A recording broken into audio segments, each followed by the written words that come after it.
കൂട്ടുകാരെ എല്ലാവർക്കും പുതിയ വീഡിയോയിലേക്ക് സ്വാഗതം. ഇന്ന് നമ്മൾ ഉണ്ടാക്കാൻ പോകുന്നത് ഒരു അടിപൊളി കറിയാണ് കേട്ടോ. തേങ്ങയൊന്നും ചേർക്കാതെ ഇതുപോലെ കുറുകിയ ഗ്രേവിയിൽ പുളിയും എരിവും ഉപ്പും ഒപ്പം മധുരമൊക്കെ ചേർന്നിട്ടുള്ള ഒരു അടിപൊളി കറിയാണ് തയ്യാറാക്കിയെടുക്കുന്നത്. ഇത് നമുക്ക് ചോറിൻ്റെ കൂടെയും ചപ്പാത്തിയുടെ കൂടെയൊക്കെ ചേർത്ത് കഴിക്കാൻ സൂപ്പറാണ് കേട്ടോ.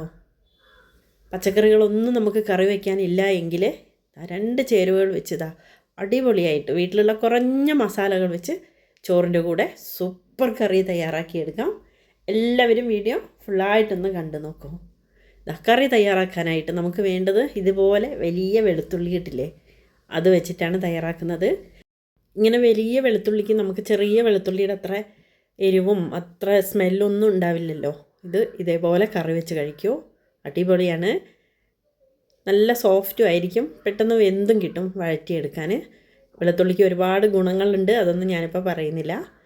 കഴുകി വൃത്തിയാക്കി തോലൊക്കെ കളഞ്ഞെടുത്തു. കൂടെ നമ്മളെ രുചികളിൽ കേമനല്ലേ ചെറിയുള്ളി, ഇത് കൂടി ചേർക്കണം കേട്ടോ. കുറച്ച് ചേർത്താൽ മതി.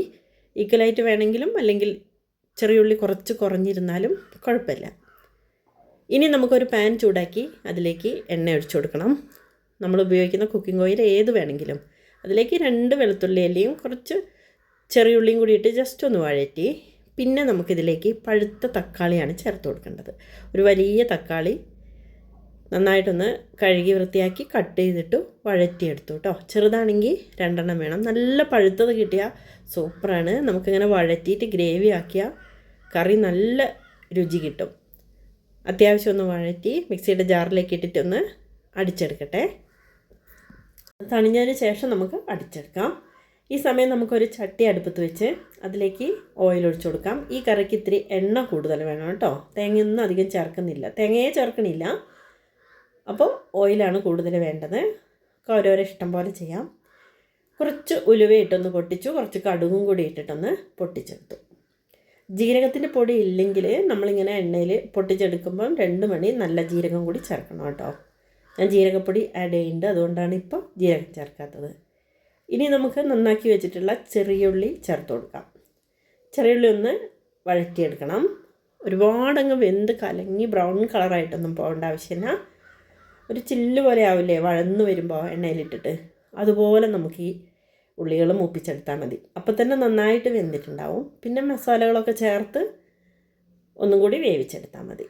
കൂടെ നമുക്ക് ക്ലീൻ ചെയ്തെടുത്ത് വെച്ചിട്ടുള്ള തോലൊക്കെ കളഞ്ഞെടുത്ത് വെച്ച വെളുത്തുള്ളിയും കൂടി ചേർത്ത് കൊടുക്കാം. വലിയ വെളുത്തുള്ളി ആയതുകൊണ്ട് വളരെ എളുപ്പത്തിൽ നമുക്കിത് തോലൊക്കെ കളഞ്ഞെടുക്കാം. നല്ലപോലെ ഒന്ന് വഴറ്റിയെടുക്കണം. എണ്ണയിൽ തന്നെ കിടന്ന് വഴറ്റുമ്പോഴാണിത് രുചി കിട്ടുക കേട്ടോ. നന്നായിട്ടൊന്ന് വഴറ്റിയിട്ട് ഇനി നമുക്ക് അതിലേക്ക് കുറച്ച് പച്ചമുളകും കൂടി ചേർത്ത് കൊടുക്കണം. ഒരു 2 പച്ചമുളകും കൂടി ചേർത്തിട്ടുണ്ട് കേട്ടോ. എരിവുള്ളത് ചേർത്താലും നല്ലതാണ്. അതും കൂടി ചേർത്തൊന്ന് വഴറ്റിയെടുക്കണം. അതും അങ്ങ് ബ്രൗൺ കളറായി കരിഞ്ഞൊന്നും പോകണ്ട. അത്യാവശ്യം പച്ചമണം ഒന്നും മാറി ഒന്ന് വഴന്ന് കിട്ടിയാൽ മതി എണ്ണയിൽ.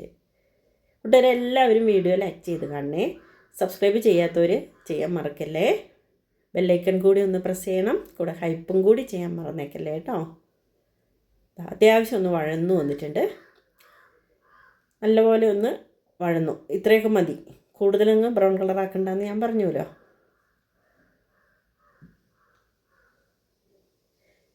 നല്ല സോഫ്റ്റ് ആയിട്ടുള്ള ഉള്ളി ആയതുകൊണ്ട് തന്നെ നല്ലപോലെ വഴറ്റിയെടുക്കാനും നമുക്ക് എളുപ്പമാണ്.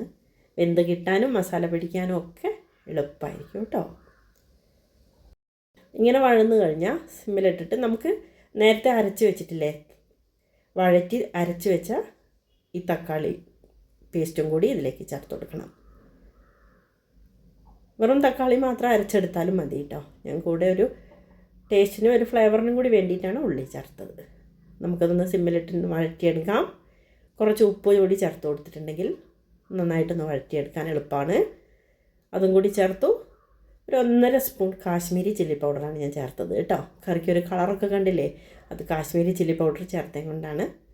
നല്ല എരിവുള്ള മുളക് പൊടിയാണെങ്കിലും ചേർത്ത് കൊടുക്കാം, ഓരോരോ ഇഷ്ടം പോലെ ചേർക്കാം. പിന്നെ ഒരല്പം മഞ്ഞൾപ്പൊടിയും കൂടി ചേർത്ത് ഇതൊന്ന് വഴറ്റിയെടുത്തു. കുറച്ചധികം എണ്ണ ഒഴിച്ചിങ്ങനെ തെളിഞ്ഞ് വരുമ്പോഴാണ് കേട്ടോ നന്നായിട്ടുണ്ടാവുക. ഞാൻ പിന്നെ അധികം ഒന്നും ഒഴിക്കുന്നില്ല, ഇങ്ങനെ തന്നെ സ്ലോ ആയിട്ട് കുക്ക് ചെയ്തെടുത്തതാണ്. കുറച്ച് കറിവേപ്പിലയും കൂടി ചേർത്ത് കൊടുത്തു. ഇനി നമുക്ക് അതിലേക്ക് ഒരു നെല്ലിക്ക വലുപ്പത്തിലുള്ള വാളംപുളി ഒന്ന് കുതിർത്തെടുത്ത് അതിൻ്റെ ജ്യൂസും കൂടി ഇതിലേക്ക് ഒഴിച്ചു കൊടുക്കണം.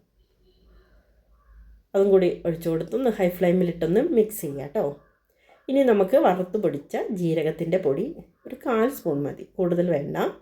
അതില്ലെങ്കിൽ ആദ്യം എണ്ണയിലിട്ട് പൊട്ടിക്കണമെന്ന് ഞാൻ പറഞ്ഞു. പിന്നെ ഇതിലെ മെയിൻ ഇൻഗ്രീഡിയൻറ്റ് സാമ്പാർ പൊടിയാണ് കേട്ടോ. മല്ലിപ്പൊടി ഒന്നും ഞാൻ ചേർക്കണില്ല. ഒരു 1.5 സ്പൂൺ സാമ്പാർ പൊടി.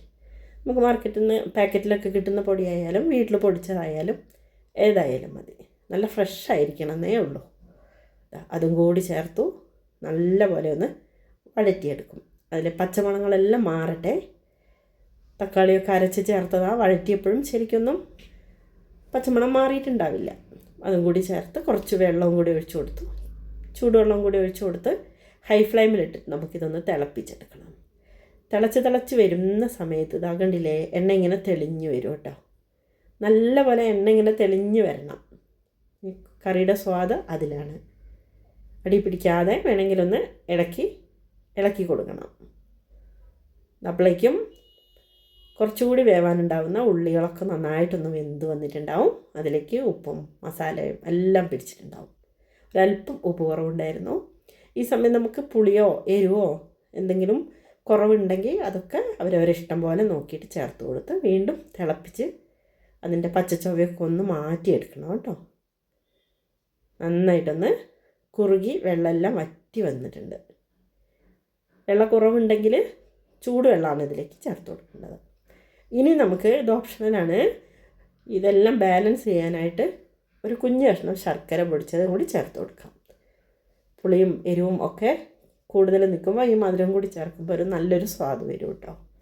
വേണ്ടവർക്ക് ചേർത്താൽ മതി. ഞാനൊരല്പം ശർക്കര പൊടിച്ചതും കൂടി ചേർത്തു.